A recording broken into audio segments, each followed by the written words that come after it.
நமக்கு பாவமே உண்டாகக்கூடாதுன்னா, அதுக்கு ஒரே ஒரு எளிய செயல் ஒன்று இருக்குது. அது என்னன்னா, எந்த ஒரு செயலுமே ஆசையே இல்லாமல் நல்ல ஒரு மனசோட செஞ்சோம்னா, நம்மளுக்கு பாவம்ன்றதே வரவே வராது.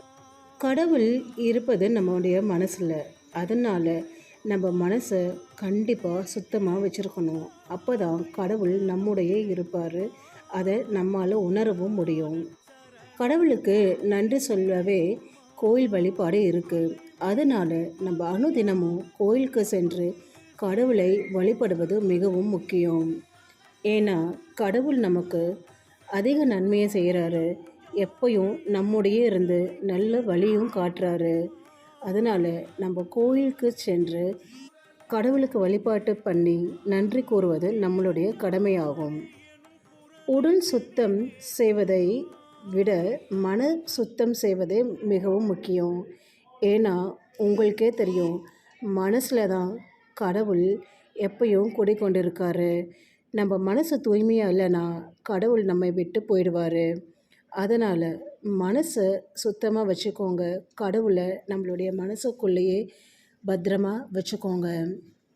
பாவத்தை நீக்கும் சக்தி நம்மளுக்கு ஒன்று இருக்குது. அதுவும் மிகவும் சக்தி வாய்ந்தது. அது என்னென்னா, பகவானின் நாமம் சொல்வது.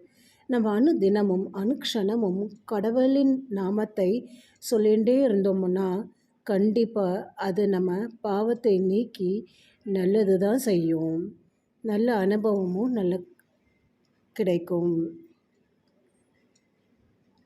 அதனால் கடவுளின் நாமத்தை சொல்லிகிட்டே இருங்க. நல்ல அதிக நன்மையை பெறுங்க. அது மட்டுமின்றி நமக்கு நாக்கு கொடுத்துருக்கிறதே நல்ல பேச்சை பேசுவதற்கும் பகவான் நாமத்தை சொல்வதற்கும் தான். அனுக்ஷணமும் பகவான் நாமத்தை சொல்லி நமக்கு நாக்கு கொடுத்த பகவானுக்கு நன்றி சொல்லவும், கோயிலுக்கு செல்லவும் மனசை சுத்தமாக வச்சுக்கோங்க. ஆசையே இல்லாமல் எல்லா செயல்களும் செய்யுங்க. பாவமும் உண்டாது. கடவுள் எப்பொழுதும் நம்மக்கிட்டேயே இருப்பார். நன்மையும் செய்வார். கடவுளின் ஆசீர்வாதமும் நம்மளுடைய முன்னோர்களின் ஆசீர்வாதமும் நம்மளுக்கு எல்லாமே கிடைக்கும். நன்றி, வணக்கம்.